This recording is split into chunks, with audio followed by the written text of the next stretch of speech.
bienvenidas y bienvenidos a un programa más de Voces Fundadoras.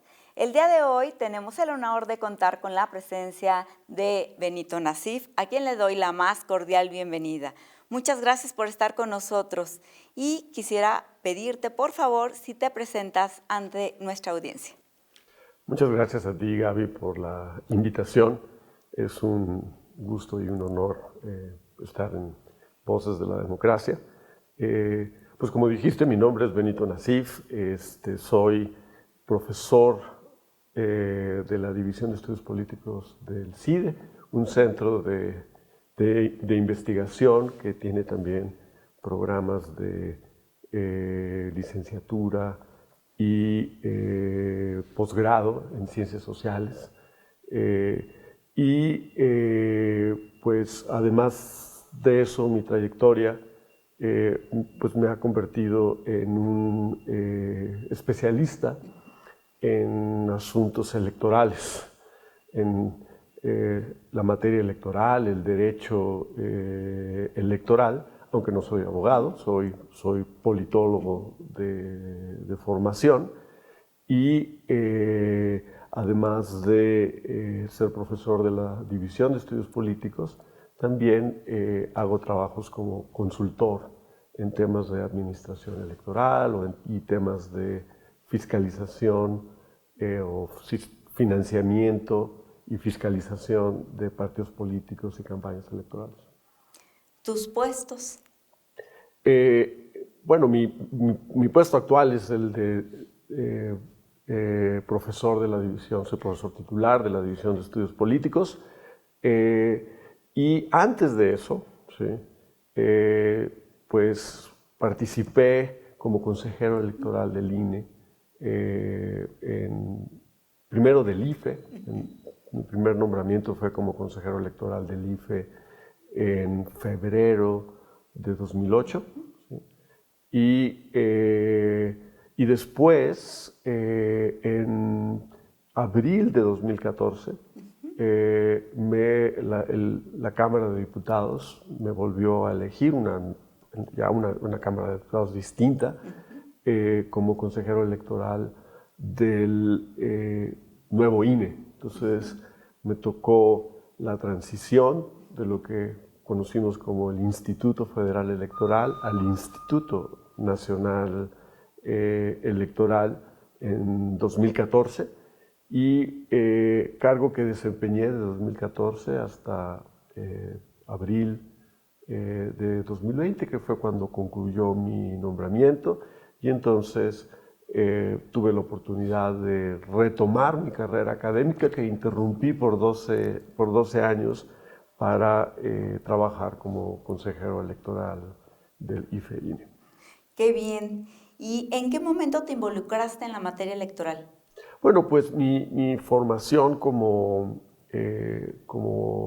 académica, yo hice una licenciatura en Administración Pública, es así como el estudio del gobierno, y que es una parte de la ciencia política, y después hice mi doctorado en ciencia política, y parte de mi tesis de doctorado fue sobre la Cámara de Diputados, y una parte esencial tenía que ver con las elecciones para renovar la Cámara de Diputados. Entonces, el interés es originalmente académico, pero después, siendo yo profesor de la División de Estudios Políticos, recibí una invitación para participar como consejero distrital en lo que en aquel entonces era el Distrito 10 de aquí de la Ciudad de México. Invitación que acepté, me dieron mi nombramiento y entonces participé como consejero distrital en las elecciones de 2000 y 2003. ¿Sí?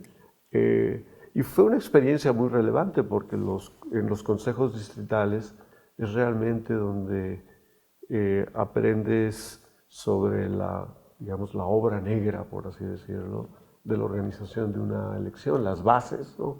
Desde la ubicación de las casillas, el acompañamiento a los capacitadores electorales para integrar las mesas directivas de casilla, en fin, el trabajo propiamente en el terreno de la organización de una elección lo supervisan, lo acompañan los consejos distritales, y los consejeros y consejeras distritales les toca vivir eso muy de cerca, ¿no?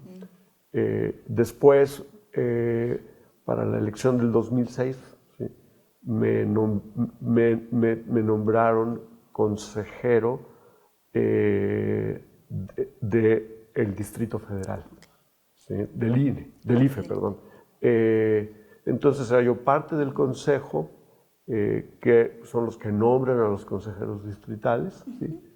Y después, en 2007, ya con la experiencia de haber sido consejero en el Distrito Federal o en Ciudad de México, participé en la primera convocatoria que se abrió en finales de 2007 para renovar el Consejo General del INE, y la Cámara de Diputados me eligió en febrero de 2008. Muy bien. ¿Y qué estaba pasando en el país en ese momento? Bueno, una reforma electoral de una magnitud enorme, ¿no?, de gran envergadura, que fue la que se hizo en 2007, que fue la respuesta a la crisis político-electoral que se generó tras la elección de 2006, y que trató con esa reforma de atender, digamos, los agravios planteados por la coalición que denunció deficiencias en la organización de la elección, denunció problemas con los instrumentos que tenía el IFE en aquel entonces, para la organización de las elecciones. Y en respuesta a la crisis, ¿sí?, se hace una reforma que tiene el consenso prácticamente unánime de los partidos políticos, y sale como resultado de eso una nueva legislación de carácter electoral con muchas innovaciones, con muchos cambios, y para mí fue un privilegio ser parte de ese consejo que le toca poner en práctica, hacer realidad, ¿sí?, lo que habían puesto los legisladores en la ley, ¿no?, que es buena parte de la misión de las autoridades electorales.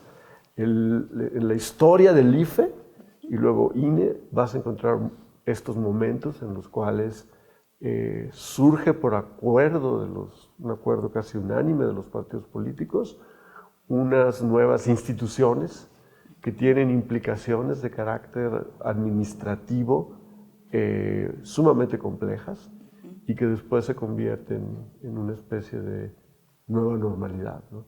Piensa, por ejemplo, en 1992, donde surge el acuerdo de emitir la credencial para votar con fotografía. Yo no formé parte de ese consejo ni de ese IFE, pero me puedo imaginar perfectamente el reto descomunal que implicaba que volver a construir un padrón electoral y una lista nominal de electores prácticamente desde cero, haciendo que los ciudadanos, en vez de irlos a buscar a su casa mediante el método del censo, hacer que los ciudadanos vayan a los módulos de atención ciudadana para que saquen su credencial para votar. Hoy en día vemos eso con mucha normalidad. En aquel momento no ocurría, y rápidamente el IFE avanzó, y para la siguiente elección tenía ya un padrón con una cobertura muy alta, ¿no? No tan alta como la tenemos hoy en día, que es, digamos, superior al 90%, entre el 90 y el 100%, no es el 100%, pero pero suficientemente alta como para poder decir que se organizó la siguiente elección, que fue la elección presidencial de 1994 con un padrón confiable, que era una cobertura un poco alrededor del 70% de la población mayor de 18 años. Entonces, haber realizado todo eso en un plazo tan corto requirió una capacidad operativa que entre las instituciones públicas de este país, solo muy pocas como el INE para poder hacer eso, ¿no? Cuando a mí me nombran, lo que había que hacer era poner en práctica el modelo de comunicación política, esencialmente, que era convertir al INE en la central de medios pues, más grande del mundo, ¿sí? Para administrar los tiempos oficiales en radio y televisión durante los periodos ordinarios y particularmente durante las campañas electorales. Hoy en día también vemos eso con normalidad. En ese momento, cuando llegué al IFE en el 2008, pues había muchas preguntas de cómo le vamos a hacer, qué necesitamos. Y poco a poco fuimos encontrando las respuestas suficientemente a tiempo como para que en la elección del 2009, ya la siguiente elección, estuviera operando el nuevo modelo. Qué bien, qué interesante. Benito, ¿y qué te tocó vivir y cómo consideras que fuiste parte de la construcción de la democracia?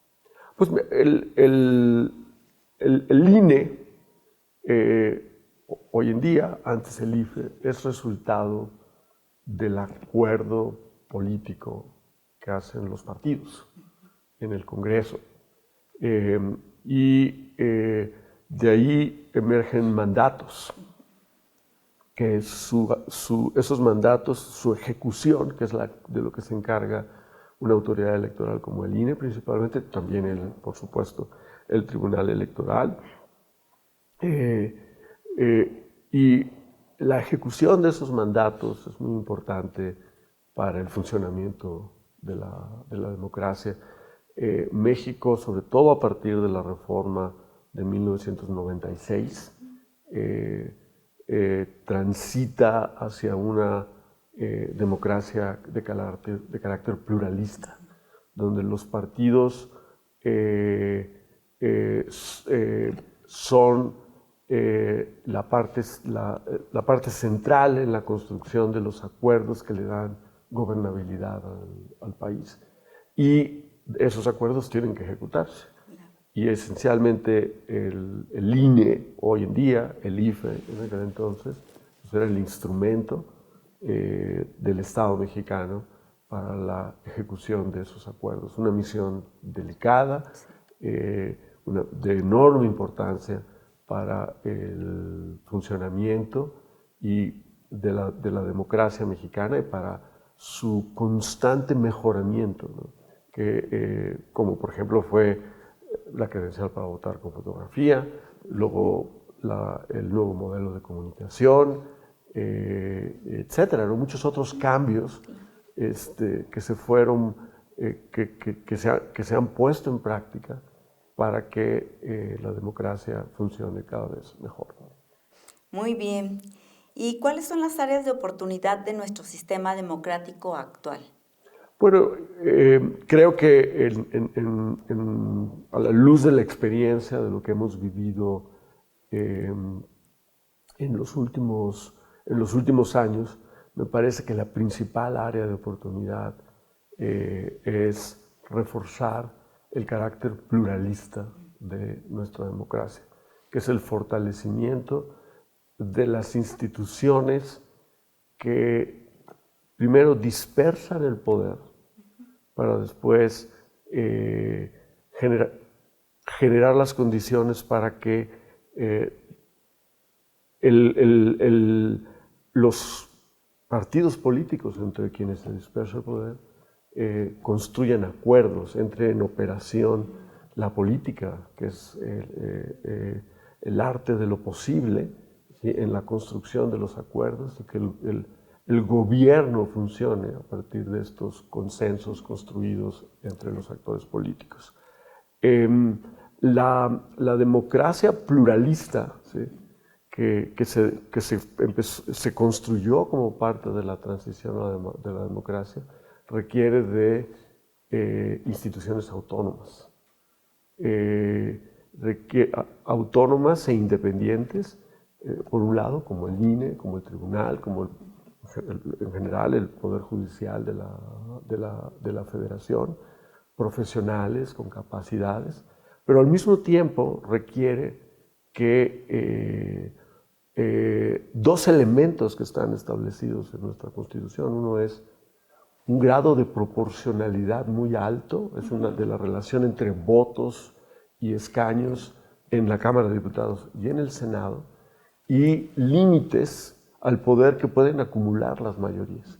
Porque si las mayorías rebasan ciertos límites en la acumulación del poder, entonces las condiciones para la autonomía de los órganos constitucionales que mantienen nuestro sistema democrático y constitucional desaparecen. ¿Sí? Entonces necesitamos, pues, reforzar ese sistema proporcional y necesitamos reforzar también los límites a, digamos, el poder que las mayorías en el Congreso pueden acumular. Porque si exceden esos límites que están plasmados en la Constitución, las condiciones para el mantenimiento de la democracia creo que también no solo primero se desgastan y después pueden desaparecer, ¿no? Qué bien. Y quisiera preguntarte, si en tus manos estuviera una reforma, ¿qué propondrías? Bueno, propondría un Congreso más proporcional, ¿sí? Que disperse el poder al interior del Congreso de acuerdo con la votación que reciban los partidos políticos en las urnas. Me parece que esas son las condiciones que nos permitirían seguir consolidando nuestro sistema de democracia constitucional, pluralista, que es el camino por el cual avanzamos de manera significativa, sobre todo en la década de los 90. Muy bien. Finalmente, quiero preguntarte cuál es tu percepción de las instituciones electorales en este momento. Bueno, estamos en una etapa, digamos, postelectoral, en la precisión de los resultados finales de las elecciones federales y también locales, porque se están desahogando los recursos de inconformidad que se presentan y que forman parte de nuestro sistema.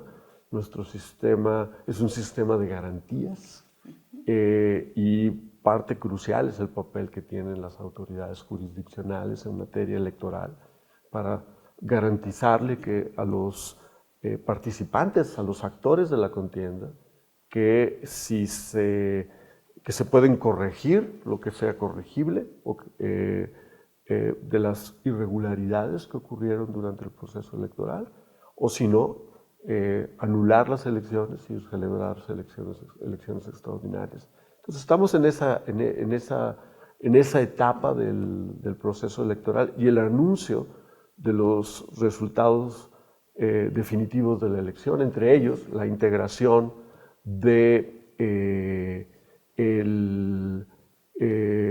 las dos cámaras del Congreso. Y me parece que ahí ambas autoridades electorales federales, el INE y el Tribunal, tienen, pues, una enorme responsabilidad que tiene que ver con este tema de la democracia pluralista, en términos de garantizar el pluralismo, ¿sí?, en la integración del Congreso y aplicar los límites establecidos en el artículo 54 de la Constitución, por un lado al tamaño de la mayoría, ¿sí?, en el Congreso, y por otro lado a su nivel de sobrerepresentación, ¿sí? La democracia pluralista creo que se vería seriamente amenazada, ¿sí?, si la mayoría, pues, tiene la capacidad de ignorar a la minoría, ¿sí? O a las minorías, ¿sí? Para hacer reformas constitucionales, por cambiar la ley fundamental. Si tiene la capacidad de anular a la minoría, porque no puede ni siquiera interponer acciones de inconstitucionalidad. Creo que eso sería incompatible con el modelo pluralista, ¿sí? Que se estableció en la Constitución desde 1996, que sigue vigente en el artículo 54 de la Constitución. Hoy en día me parece que esa es la gran responsabilidad que tienen las autoridades electorales, darle vigencia, ¿sí? Al modelo pluralista de nuestra democracia constitucional. Muchísimas gracias por haber estado con nosotros, querido Benito. Gracias a ti por la invitación. Muchísimas gracias, los esperamos en la siguiente entrevista.